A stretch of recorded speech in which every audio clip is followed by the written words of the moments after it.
You're listening to the Self-Made is a Myth, Make a Difference Together show with your host, Coach Tim Campsall, where we talk with successful business owners to hear the stories of their journeys in building their successful businesses. And more importantly, we recognize the folks who help them excel because we know that achieving business success is not something we can do on our own.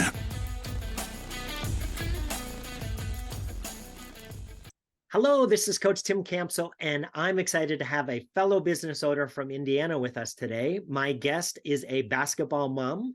In her downtime, she enjoys playing Scrabble, and she's most proud of taking, wow, check this out, 39 people on a cruise to the Bahamas for her 50th birthday. We're going to want to learn a little bit more about that. That sounds fun. It's my pleasure to welcome Leah to the show today. Hello, Leah. Hi, how are you? I'm fantastic. Thanks for asking. Well, hey, let's jump in and have you start by introducing yourself and tell us a little bit of your personal story, like where you were born and live and about your family and your hobbies. Good, thank you. I live in Indiana, and I have been living here for the last, I'll say, 19 years. So it's been pretty fun since I've been here. I still feel like I'm not native.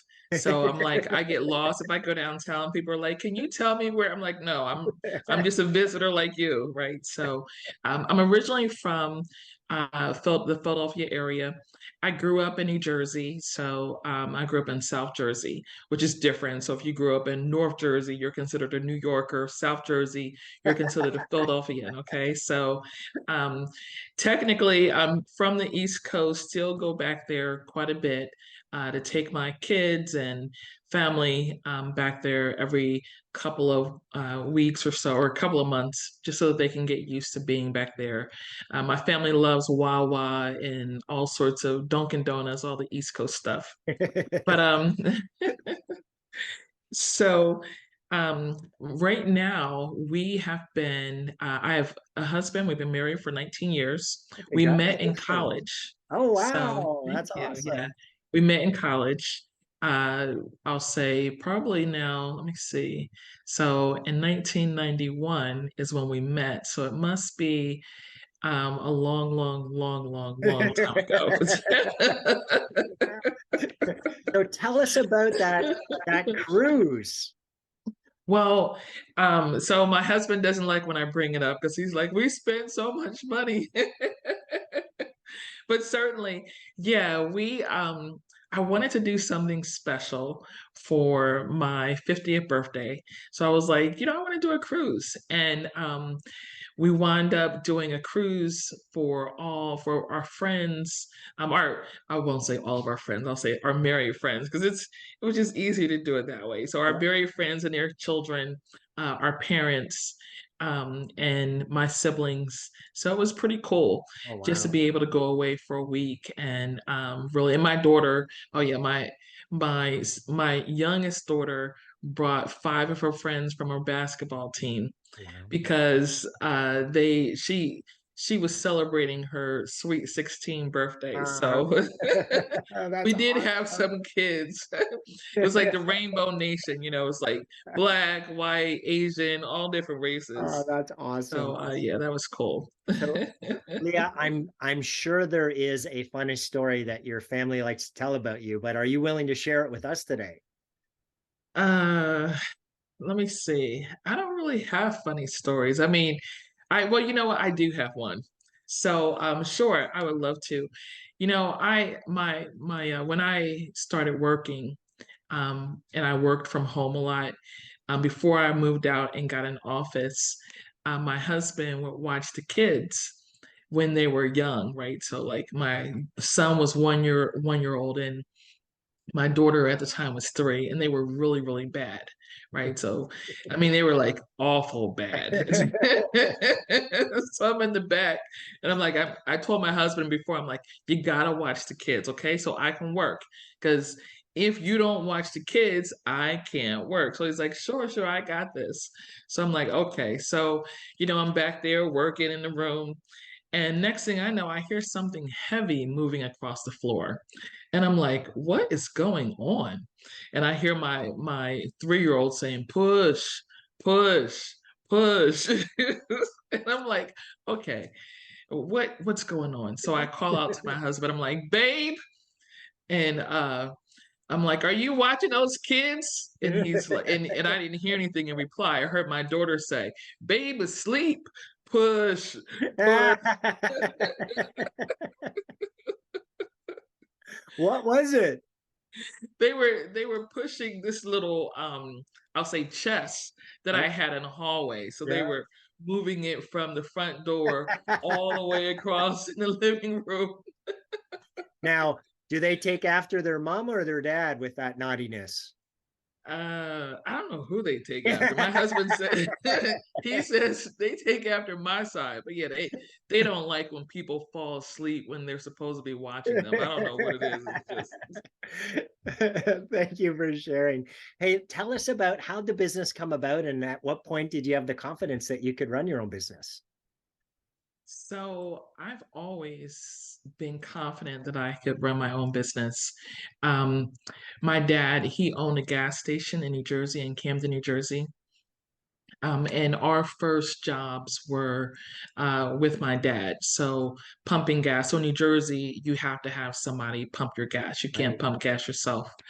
And if I could pump gas in Camden, New Jersey, within a cash business, right, I could work anywhere. Okay. And my dad used to always tell us, like, hey, you better not mess up that money. So it's no coincidence that, all of my siblings are really, really good in math and money, right? So That's awesome, man. Tell us a little bit more about the company. What's the name? What do you guys do? How do you help people? So, the Society for Diversity is an education technology company that specializes in diversity, equity, and inclusion certification and next generation management practices. We have been around since 2009, and this is my third business. So, the first two didn't work out. This one seemed to do a little bit better. And certainly, we have worked with all different types of organizations, corporations, educational institutions, nonprofits, government agencies in all 50 US states, as well as in 30 other countries.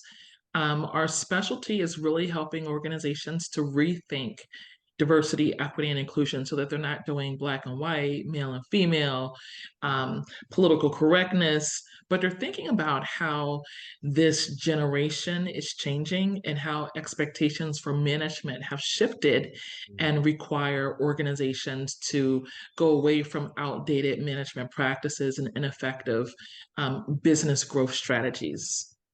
Fantastic. And I know we talked out offline and you just mentioned it. It's not all the political stuff in terms of what people refer to as diversity when they're Right. wanting to get votes, but you actually care about helping the company become better and diversity of thought as well and things like that, right? Right, right. So ultimately, that's going to be your goal, to have diversity of thought, to change your organizational culture, to make it so that you can live up to the actual objectives that your organization sets.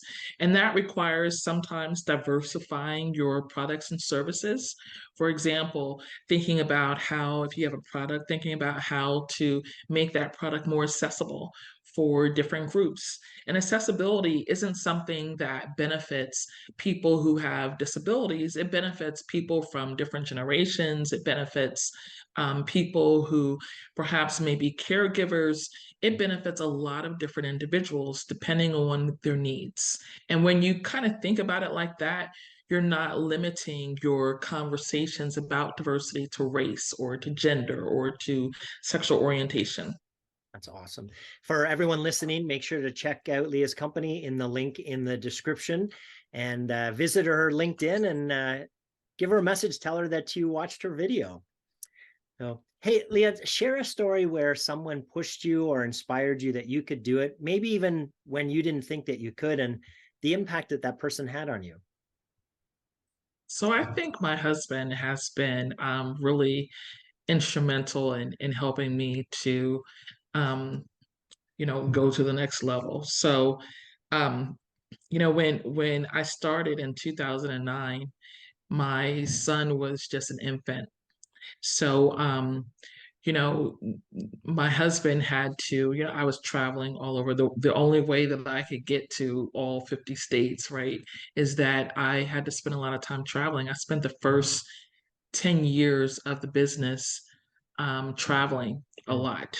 So what that meant is like every other week, or sometimes 3 or 4 times a month, I was traveling, sometimes a week at a time. For instance, we did the certification program at the Pentagon, and I was gone for a week and a half. Wow. So, with my husband watching the young kids, we have 5 kids in a blended family, right? So, at first, I used to call because the first business trip I went on, um, my son was just an infant. He was just 2 months old, right? So at first I used to call my mother-in-laws to come watch the kids and help my husband out. But then eventually he got to the point where he was like, I don't need a mom to come help me. I'm a big guy. I can handle this on my own. Awesome, yeah. Leah, what's been the biggest learning that you've had as a business owner? Planning is important. But then also reading. So if you listen to Warren Buffett and to Bill Gates, sometimes we'll talk about how many books they read on an annual basis. That is so important, because I found that when I read books, I'm able to grow the business in another level compared to if I'm not learning. But then that planning piece is so important. Like, you and I were just talking about how I have my team develop plans for the line of business, for each line of business. But they do plans, they do reports, all those different things, just so that we can make sure that we're being intentional about how we grow and not just kind of randomly doing things. So it's very, I like to say that we run like a Fortune 500 company. And a lot of people, when they work with us, they're kind of shocked because they're thinking, okay, this is going to be like a small business, because we technically are a small business. Yeah. But I like to run it like we are a big company. That's fantastic. The learning is so key. Our founder, the Action Coach franchise founder, Brad Sugars, he has a saying, you must learn to earn. Right. And the principle there is, if we're not learning, then our competition is out learning us and outgrowing Right. us. And so to be able to keep up, you got it. So that's great, fantastic advice for everyone listening is, what's the current book you're reading, or what's the podcast that you're listening to, so that you can grow and develop your own knowledge base. Yeah. Right. That's ultimately one of the most important things that I have learned throughout the course of the business, that you have to read and learn and grow, because if you can do that, you have a better chance of surviving and thriving. Indeed. Hey, another question here is, we know that business success doesn't happen in isolation. So tell us about one of the biggest challenges that you faced during the years, and maybe a fellow business owner who, helped you to get through that. So, of course, for all small businesses, the challenge is always money. Uh-huh. So, you don't have the luxury of, most businesses don't have the luxury of getting a loan to get started, or even to continue operations. Because when you don't need the money, people are like, "Oh yeah, we want to give you a loan," but when you need the money, you can't get a loan at all, right? Yeah. So Yep. that's one of the things. Well, we had a conference one year, and I for some we just didn't have the money to pay for the conference at the hotel. It was in Chicago, and we get to Chicago. Of course, who would go to a conference that they were organizing and not have the money to pay for it, and then just go anyway? So I'm like, God is going to provide a way. God is going to help us. But anyway, my brother-in-law, he was a keynote speaker. My brother-in-law's tab is Smiley. So he gets there, and we're like, okay, so I know this is an unusual request, but we need like $60,000 to host this event, or they're going to cancel it and throw us out and all sorts of stuff. So after he got finished cussing us out, um, Yeah, he winds up giving us some money. We had the event successful and everything was good. Yeah, it's But fantastic. Yes. Yeah. For he everyone listening, the one of the points here is make sure that you ask for the money before you in need it, advance. right? Get a line of credit or get a business loan so that you have it for when you need to draw on it, or just have a really nice relative who's going to give it to you, right? That's right. He didn't talk to us for a while after that, but we did pay him back all of his money. And we paid him interest and all those different things. So we did pay him back, but yeah, that was bad. I love it. If I asked you to pick three people, so I'm going to put you on the spot a bit, that who have been instrumental in your business owner journey, the three people that you're most grateful for them being there and helping with your growth, who are the three people and how they help you? So my mother-in-law is one. So my mother-in-law, she would buy us food. She would help watch the kids. She would do whatever. She would pay the utility bills. She would use her trusted credit card to help us. That was and certainly we of course we had to pay her back. It was Yeah. we didn't get anything for free, but certainly that was a blessing all throughout our business, the early years of our business. My mother-in-law has been such a blessing to us. That's fantastic. um I would say I learned a lot from my dad, just in terms of learning, just growing up as a daughter of an entrepreneur. One Mhm. of the things that I learned is that you always have to adjust, right?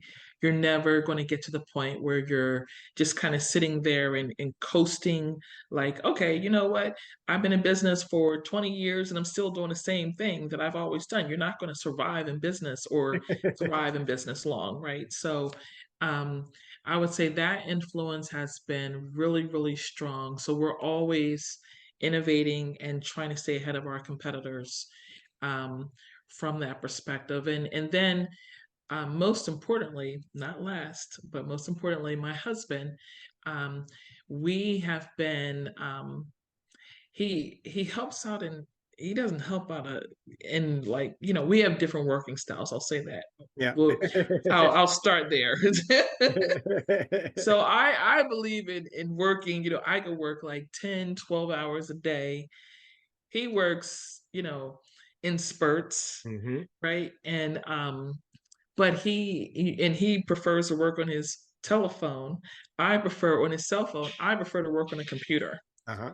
So I had to get used to that at first. But once we started working together on a consistent basis, that's when we wind up hitting the $1 million mark, right? Mm. So our lifetime earnings were, a little over $10 million, but we wind up hitting the consistent mark for over 1 million in revenue in a year once he and I started working together consistently.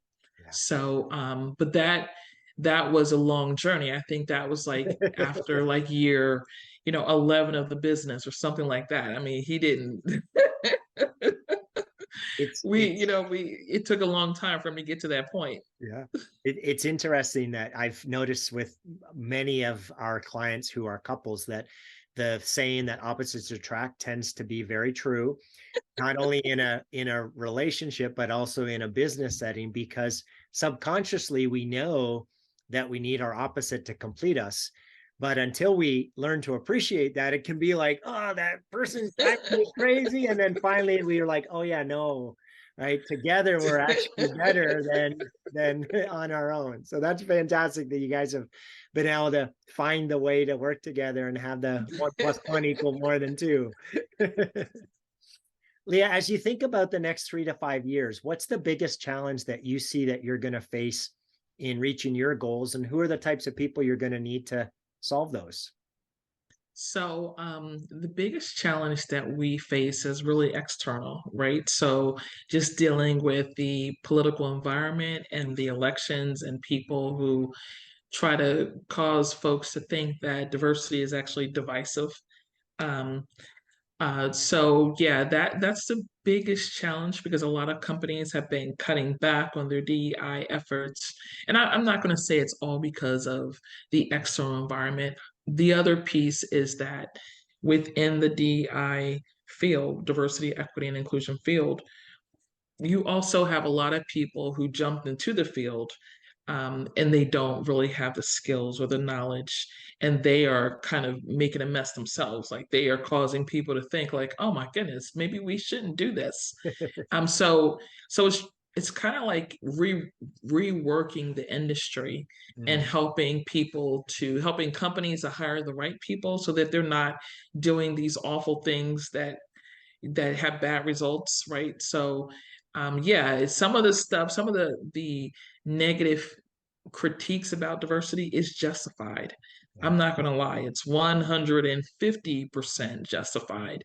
So, just trying to get those bad seeds out, yeah, the ones who do the race-based stuff and everything like that, but also helping companies just do business better. And then for our growth, we see the future being and focusing on um, those those high growth areas, such as the environment, looking at the environmental, social, and governance issues. This is really big in Europe. mm, Europe has just passed legislation that requires organizations to look at their ESG efforts and develop sustainability plans. And of course, diversity and inclusion is a part of that. We have quite a few multinational organizations that we work with, and just helping them to be more intentional mm. about their environmental efforts in a way that's balanced, right? So, generationally, we found that older people are like, you don't need to do anything about sustainability. With the company, you're supposed to make money. Don't worry about sustainability, right? The younger people are like, if you don't do sustainability, we're not going to buy anything or work there, right? So you have to kind of approach it from the balance. Yes, yes. And then as more organizations are working with technology, trying to tackle algorithmic bias. So even if we did get rid of bias in all people, there's still going to be biases being programmed in computers and technology, right? And machines. So making it so that we can be real intentional about helping companies to develop and design uh, responsible systems and platforms, and making it so that they are educated in terms of how to ensure that they're not programming bias or that bias isn't iterating in their systems. Yeah. So just a couple of small goals that you have for the company. Nothing, nothing insurmountable or very challenging at all, right?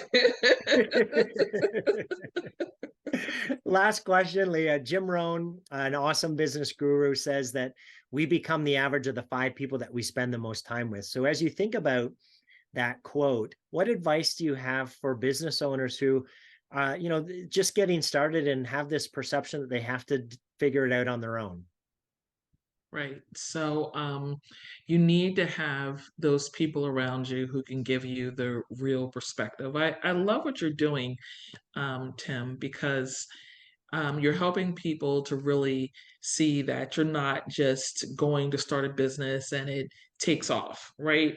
And even if it does take off, you have a high opportunity for a high chance of failure if it takes off too fast, because you're not going to be prepared for some of the challenges. And I think back about my own journey and how much I had to learn from, trial and error, and that's why it does take so long for people to really grow their enterprises in a way that ultimately um, allows them to experience true success. But yeah, just being able to learn from other people and take their advice seriously, because you sometimes don't take their advice seriously, and you kind of listen to friends and family who have never done business before. Sure.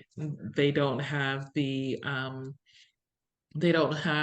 frame of reference, or they may be telling or you may be around people who tell you like what you want to do is impossible, Yeah. right? So um it's just making it so that you're being intentional. And now I kind of look back on my journey and the fact that I had to travel so much. Now I get to spend time with my kids Yeah. and really, not miss any basketball games, not miss any, important school events, and that is priceless. I mean, I'm really, really blessed to be at the point where I do have just the ability to think back and help other entrepreneurs who are thinking about starting their businesses. But you know, it's just a very hard journey when you try to do it on your own. So you do need to have that support system. You do need to have coaches like you who can guide, you know, people as they're going through this process and not necessarily try to go it alone because it's hard and you can get discouraged easily and think that I'm the only person who's going through this, right? Right. I am the only person who's having payroll issues or who the tax agencies are hounding or who, you know, I'm the only person who's going through this, right? So you're not. And Yes. when you work with someone who is you get that technical assistance, you can kind of keep it in perspective, right? And when you have friends that are entrepreneurs, you can learn, like, and that's the important thing. Yeah. Because when we say things like I'm the only person, the next thought that usually comes into our head is that must mean that I'm doing something wrong or I'm not good enough or I'm a failure. And all those self-limiting beliefs can destroy us. So yeah, you're right. Being able to hear that, oh, I'm not alone, and this is a normal part of the business owner journey. Right. There's ups and downs, and these other successful businesses are going through struggles too. It's like, oh, okay, this is just how it is. Right. I don't have to quit, I don't have to, and when I first started my business, I would go through the times where I'm like, I'm going to look for a job, because I got to pay Yeah. these bills. Like, I'm going to get a job. And one time, God was just talking to me, and he said, look, the time that you spend looking for a job, it's a time that you could spend making money. And I heard one time on Shark Tank, Mark Cuban said, when your back is up against the wall, sell. And I thought about that, like, okay, I just need to start selling the kitchen sink, whatever I need to sell, right? Yeah. Yeah.